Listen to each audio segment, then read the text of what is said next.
শ্রমিকদের কর্মবিরতিতে পণ্যের দাম বৃদ্ধির আশঙ্কা। 116 আসনে ব্যালট পৌঁছেছে, বাকিগুলোতে পৌঁছবে 7 ফেব্রুয়ারির মধ্যে। বিএনপি আজ নির্বাচনী ইশতেহার ঘোষণা করবে। ইঁদুরে তার কাটায় যমুনা সার কারখানায় উৎপাদন বন্ধ। এবার উটের জন্য পাসপোর্ট প্রকল্প চালু করলো সৌদি আরব। দর্শক, গ্রামের কাগজের সকালের খবরে আপনাকে স্বাগত জানাচ্ছি। আমি প্রত্যাশা আক্তার নিশা। শুনছিলেন প্রধান শিরোনাম, এছাড়াও রয়েছে রাশিফল। এবার চলুন যাওয়া যাক মূল আয়োজনে। চট্টগ্রাম বন্দরে শ্রমিকদের কর্মবিরতিতে ভোগ্যপণ্য সরবরাহে বড় সংকটের সংখ্যা দেখা দিয়েছে। খালাসের অপেক্ষায় আটকে পড়া জাহাজে বাড়ছে বিলম্ব ফির বোঝা। রমজানের আগে আমদানি পণ্য বাজারে পৌঁছানো নিয়েও আশঙ্কা রয়েছে। বন্দর কর্তৃপক্ষ ও শ্রমিকদের পরস্পর বিরোধী অবস্থানে বিপাকে আমদানি সংশ্লিষ্টরা। পণ্য নিয়ে অপেক্ষায় প্রায় 150 জাহাজ। এসবের 35টিতে রয়েছে আসন্ন রমজানের কথা বিবেচনা করে আমদানি করা চাল, ডাল, চিনি, তেল সহ নানা নিত্য প্রয়োজনীয় পণ্য। এছাড়া রয়েছে গুরুত্বপূর্ণ কৃষি পণ্য, সার। আটকে পড়া জাহাজের প্রতিদিনের বিলম্ব ফি 10 থেকে $15,000। খালাসের দেরি হওয়ার কারণে বাজারে অস্থিরতা তৈরিরও সংখ্যা রয়েছে। নির্বাচন কমিশন সচিব আখতার আহমেদ জানিয়েছেন, আগামী 12 ফেব্রুয়ারি অনুষ্ঠিত হবে ত্রয়োদশ জাতীয় সংসদ নির্বাচন ও গণভোট। দেশের 116 আসনে ব্যালট ইতিমধ্যেই পৌঁছে গেছে। বাকি আসনে 7 ফেব্রুয়ারির মধ্যে পাঠানো হবে। কিছু এলাকায় প্রার্থিতা ফিরে পাওয়ার ও আদালতের নির্দেশ অনুযায়ী ব্যালট পুনর্মুদ্রণ করতে হয়েছে।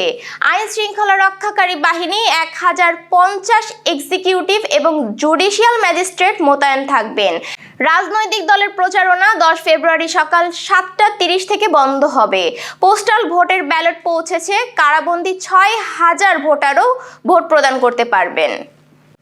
জাতীয় সংসদ নির্বাচনকে সামনে রেখে নির্বাচনী ইশতেহার ঘোষণা করতে যাচ্ছে বিএনপি। আজ শুক্রবার বিকেলে আনুষ্ঠানিকভাবে দলের পক্ষ থেকে এই ইশতেহার ঘোষণা করবেন বিএনপি চেয়ারম্যান তারেক রহমান। অনুষ্ঠানে সভাপতিত্ব করবেন দলের মহাসচিব মির্জা ফখরুল ইসলাম আলমগীর এবং পরিচালনা করবেন কেন্দ্রীয় নির্বাচন পরিচালনা কমিটির চেয়ারম্যান ও স্থায়ী কমিটির সদস্য নজরুল ইসলাম খান। বিএনপির মিডিয়া সেলের সদস্য সাইরুল কবির খান এ তথ্য নিশ্চিত করেছেন। 31 দফার জনসম্পৃক্ততার আলোকে দল, অঙ্গ এবং সহযোগী সংগঠন সব শ্রেণী পেশার মানুষের মতামতের ওপর ভিত্তি করে কিন্তু সংযোজন বিয়োজন পরিবর্তনের আলোকে যুগের চাহিদা মিলিয়ে মানুষের সমস্যা সমাধানের জন্য তাদের ভাগ্য পরিবর্তনের জন্য বিএনপি নির্বাচনী ইশতেহার নিয়ে আসছে বলে দলের পক্ষ থেকে জানানো হয়েছে। জামালপুরের সরিষাবাড়িতে অবস্থিত যমুনা সার কারখানায় ইঁদুরের উপদ্রবে বৈদ্যুতিক তার কেটে যাওয়ায় পুরো কারখানা অচল হয়ে পড়েছে।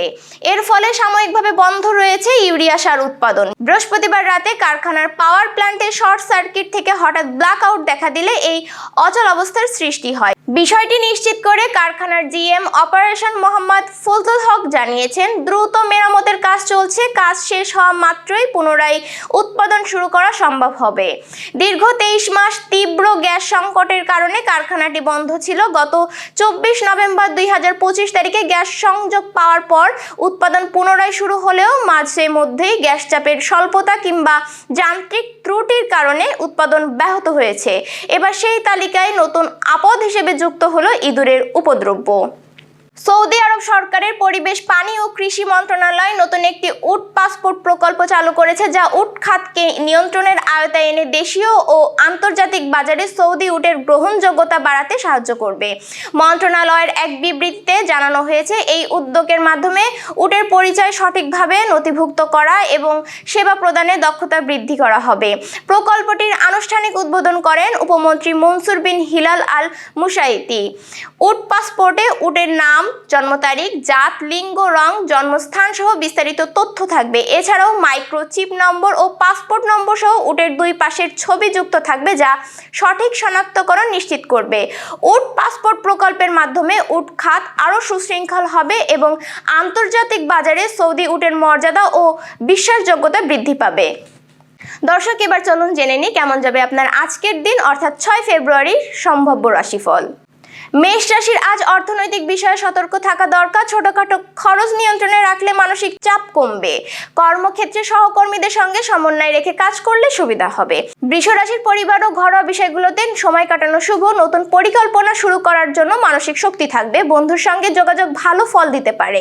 মিথুন রাশির কর্মক্ষেত্রে চাপ সামলাতে হবে। গুরুত্বপূর্ণ নথি বা চুক্তি যাচাই করা দরকার। আত্মবিশ্বাসী থাকলে সমস্যার সমাধান সহজ হবে। কর্কট রাশির স্বাস্থ্য ও শারীরিক যত্নের দিকে মন দিন। ছোট ভ্রমণ বা বিনোদন মনকে সতেজ করবে। মানসিক চাপ কমাতে হালকা ব্যায়াম উপকারী। সিংহ রাশির সৃজনশীল কাজে দিনটি ফলপ্রসূ হবে। বন্ধুর সঙ্গে যোগাযোগ বা সামাজিক কর্মকাণ্ডে অংশ নেওয়া শুভ। নতুন ধারণা বাস্তবায়নের চেষ্টা করতে পারেন। কন্যা রাশির আর্থিক বিষয়ে লাভের সম্ভাবনা আছে। পরিকল্পনা অনুযায়ী কাজ করলে সাফল্য আসবে। স্বাস্থ্য সচেতন থাকুন, বিশেষ করে খাদ্য অভ্যাসে মন দিন। তুলা রাশির মানসিক চাপ কমাতে বিশ্রাম নিন। ঘরোয়া বিষয়গুলোতে শান্তি বজায় রাখার চেষ্টা করুন। পরিবারের সঙ্গে সময় কাটানো উপকারী হবে। বৃশ্চিক রাশির আজ গুরুত্বপূর্ণ সিদ্ধান্ত নিতে হতে পারে। আত্মবিশ্বাসী থাকলে যে কোনো চ্যালেঞ্জ মোকাবেলা করা সহজ হবে। আর্থিক ও ব্যক্তিগত বিষয়ে সতর্ক থাকুন। ধনু রাশির শিক্ষামূলক বা সৃজনশীল কাজে মনোযোগ দিন। নতুন যাত্রা বা যোগাযোগে সুযোগ আসতে পারে। সতর্কতার সঙ্গে পদক্ষেপ নিন।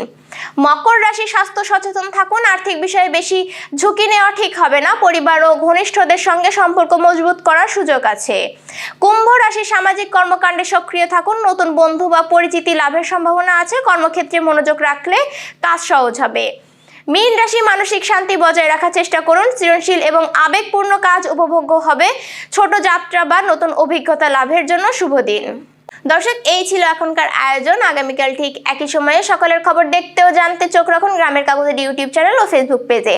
আর প্রতিদিনের খবরের আপডেট পেতে গ্রামের কাগজের ইউটিউব চ্যানেল সাবস্ক্রাইব এবং ফেসবুক পেজ ফলো করে রাখতে ভুলবেন না।